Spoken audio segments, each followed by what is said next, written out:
Good evening, my name is Sam Beisline. Welcome to my YouTube channel. Yeah, this evening on a Tuesday here, I had a chance to get off work and get down here to the Maryland, Pennsylvania Preservation Society in the Susquehanna Valley, in South Central PA. And I turned around. This is a Delco Remy starter for a 353 Detroit, and I already did a couple of videos on this starter, and we had a situation where this starter was on the tie crane, an RTW tie crane that we have down here at Muddy Creek Forks, and it was dragging real bad.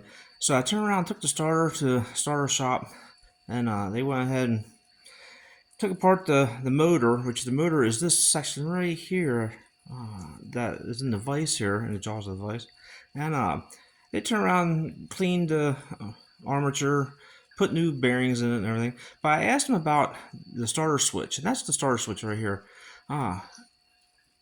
So I asked myself, do you guys take that apart and clean it? And the answer was no. So needless to say, I went ahead and put the whole starter back on the tie crane on a 353 Detroit, and right back to the same problem again, just dragging. So if you get a chance, look at my older videos, and I'll show you how this was bad on the inside. And tonight I was able to come down here. This battery charger here, this charger I had for many years, it's just a transformer. That's all. And this battery charger's been around for a good while now. But yeah, what I'm going to do is I have the charger down here plugged in, turned on, and what I'll do is I'm going to go ahead and jump the post here, and what we're going to do is we're going to come around the side here and we'll watch the gear kick out, the drive gear, and you'll see how it kicks in and kicks out. And that's what it does when you push the button to start the starter. That's generally how it engages into the flywheel. So right now, what I'm going to do is cross it with I have this little bit of a screwdriver all here. It was a screwdriver at one time, ground it down.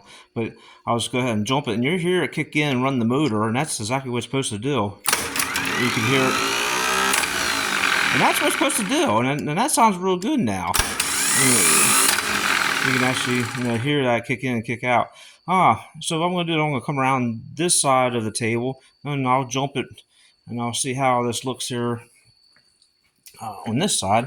And this is the business end, and this is where it engages into the flywheel. And you'll see how when I jump the post, you'll see what it does here, and that's exactly what it's supposed to do. So here we go. I'm going to go ahead and jump it back here on the post right here, and you'll see it kick in and kick out.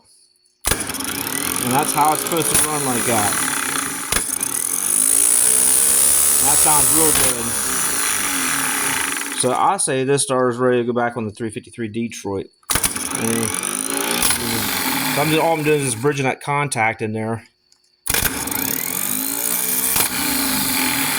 Yeah, so I say we're good. We're golden.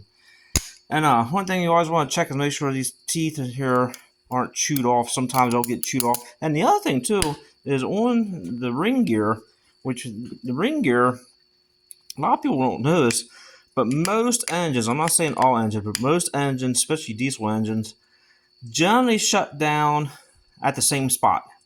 And how you can tell it's doing that is when you have the starter off the flywheel housing and you look inside that flywheel. If you have a little lady's foot and you can actually rotate the engine around, you'll see that the starter always hits the ring gear at the same location, and the rest of the ring gear is perfectly fine. And that tells you right there that engine's always shutting down at the same position. I'm not saying all engines do that. I'm just saying that I just know that the Detroits, the 353s, are like that.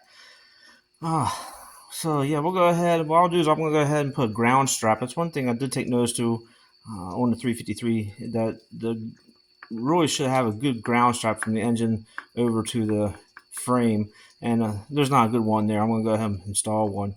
But yeah, so I just want to show that taking a couple minutes and taking this apart and cleaning it, and cleaning that contact like how I did. Like I said, go back into my older videos there, and I'll show you how I did that.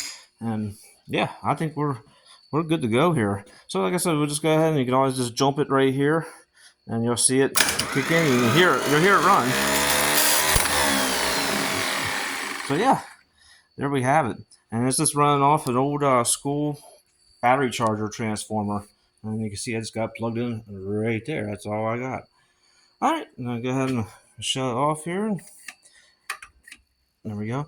And I just want to thank everybody for watching my YouTube channel. We'll see you on the next go around. Have a good evening.